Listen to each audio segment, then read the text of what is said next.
Boundiali, quartier RM Mankono. Dans la nuit du 9 au 10 septembre dernier, les habitants ont subi les effets d'une pluie diluvienne qui s'est abattue sur la ville. 11 familles ont vu leur habitation inondée et détruite à cause de la montée des eaux. On constate que vraiment on a trop de problèmes avec l'eau ici. S'il n'y a pas de caniveaux, pour que l'eau puisse passer dans ces lieux, vraiment on aura toujours ces problèmes. La ministre de la Solidarité, de la Cohésion sociale et de la lutte contre la pauvreté a tenu à soulager les sinistrés. Les victimes ont reçu des vivres et des chèques. Montant total, 2 millions de francs CFA. Aussi bien à Boundiali que sur l'ensemble du territoire, éviter les zones à risque. Quitter les zones à risque. Avec le changement climatique, on ne sait pas quand la pluie vient, on ne sait pas quand la pluie ne vient pas. Et comme elle ne prévient pas, faites en sorte de préserver la vie de vos familles. Il faut donc sortir des zones à risque.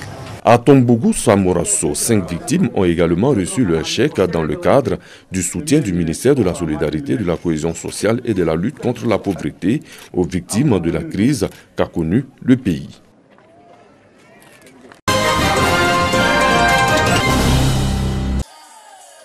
L'ONG Onklo Bakan apporte son soutien aux enfants déshérités et ceux de la communauté Rasta de Côte d'Ivoire. Plus de 2500 kits scolaires ont été distribués dans plusieurs villes du pays. Korogo marque le top départ de la distribution des kits scolaires à l'intérieur. Cette organisation non gouvernementale veut, par cette distribution des kits scolaires, participer à la politique de gratuité de l'école décrétée par le gouvernement ivoirien. On ne va pas s'arrêter à faire simplement les kits. Nous allons en décembre organiser l'arbre de Noël des enfants. Et puis, voir aussi pourquoi ne pas commencer à faire un mini-concert pour recueillir des fonds pour pouvoir aider encore et soutenir ces enfants. Je remercie l'ONG Onklo Bakan pour les dons et je demande à nos camarades d'étudier pour qu'ils aient les dons. À Korogo, au cours de la cérémonie de lancement, le représentant du Premier ministre Amadou Gon Coulibaly parrain apprécie le geste. On salue Onklo Bakan pour les kits qu'ils ont distribués à nos enfants. Ils font énormément de social et ils aident l'État dans son rôle régalien de donner la formation et l'éducation à tous les enfants de ce pays. Après les villes de l'intérieur du pays, cette opération de distribution de kits scolaires va s'étendre aux villes de Jacquesville et d'Abidjan.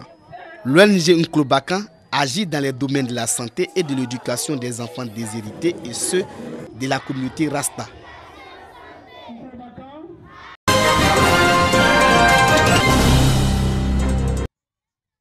C'est à la fois une bonne nouvelle et un salut pour les enfants de la région d'Agboville déscolarisés et menacés par la limite d'âge au système éducatif formel. L'ONG École pour tous va les y intégrer à travers son projet Classe Passerelle. Acteurs et partenaires du système éducatif de la région de l'Aïmbi-Tiassa soutiennent ce projet qui participe de la politique de l'école obligatoire engagée par le gouvernement et qui touche les enfants de 6 à 16 ans. Le résultat attendu est de permettre à au moins 100 enfants sur les 120 identifiés d'améliorer leur niveau d'apprentissage. Cette éducation-formation est d'appuyer chaque enfant pour appuyer le ministère de l'Éducation nationale, d'appuyer la Côte d'Ivoire pour réussir à éduquer chacun de ses enfants, à inscrire chacun à l'école, à garantir la scolarisation pour chaque enfant. L'ONG École pour tous va ainsi permettre à 120 enfants de 9 à 14 ans en rupture de scolarité dans les campements, villages et villes du département d'Agboville d'intégrer ou de réintégrer le système éducatif formel. Ce sont principalement les fils de planteurs installés dans les secteurs de production de cacao du département, en particulier les localités de Ouagné, Ano, Ouélégué, Ores, Kobou,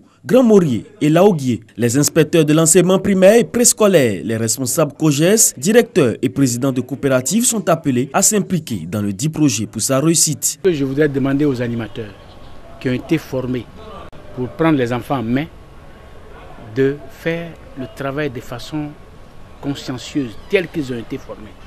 De telle sorte que pour le départ, nous avons 120 enfants. Que ces 120 enfants, nous puissions les recevoir très prochainement dans l'école formelle. Le projet Classe Passerelle de l'ONG École pour tous, soutenu par le ministère de l'Éducation nationale, bénéficie de l'appui technique et financier de la Fondation Jacob et d'un groupe chocolatier.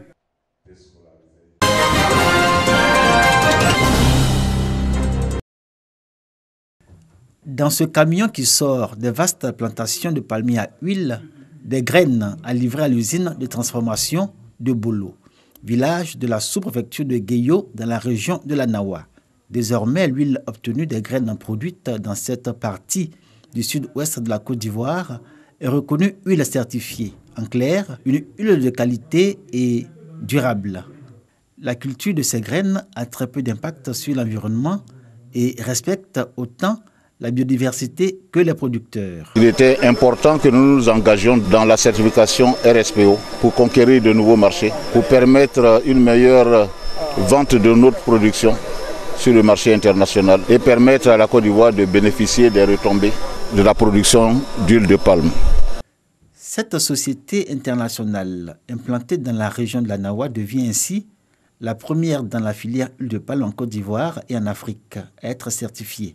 Avec la certification, l'huile de palme produite dans la région de la Nawa bénéficie d'un capital de confiance en termes de traçabilité, durabilité et qualité, depuis les champs jusqu'à sa consommation finale. Aujourd'hui, le RSPO est un élément essentiel dans la protection de l'environnement et aussi dans le respect de la communauté locale dans laquelle la société s'est engagée. La culture du palmier à huile joue un rôle important dans le développement économique des pays producteurs. Elle fait vivre en Côte d'Ivoire 2 millions de personnes avec 200 000 emplois réguliers. Le gouvernement table sur une production de 600 000 tonnes de palme brute en 2020 contre 400 000 tonnes cette année.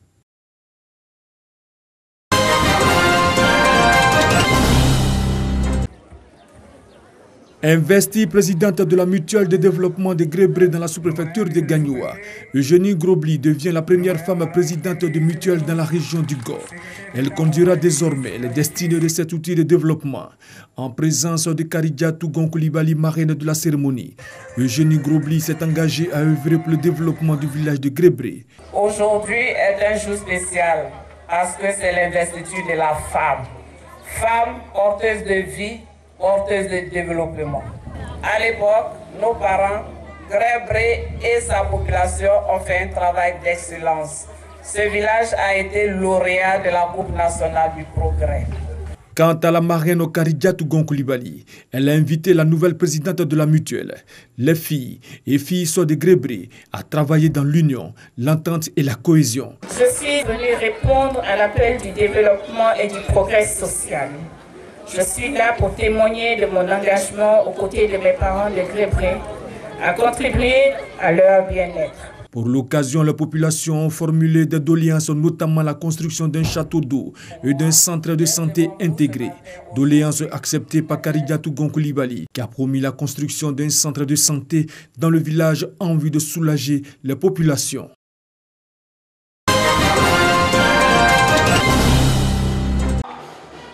Le canton Nanafoué s'établit dans 3 départements de Côte d'Ivoire, Tiébissou, Yamoussoukro et Atiéguakro. Il appartient au groupe ethnique Baoulé. Les Nanafoué de Yamoussoukro ont décidé désormais d'emprunter une voie, celle de la cohésion sociale. Ils l'ont exprimé à travers une journée de retrouvailles et de renforcement de la cohésion sociale. La CNRI entendait par là la communauté de Nanafoué résidant à Yamoussoukro.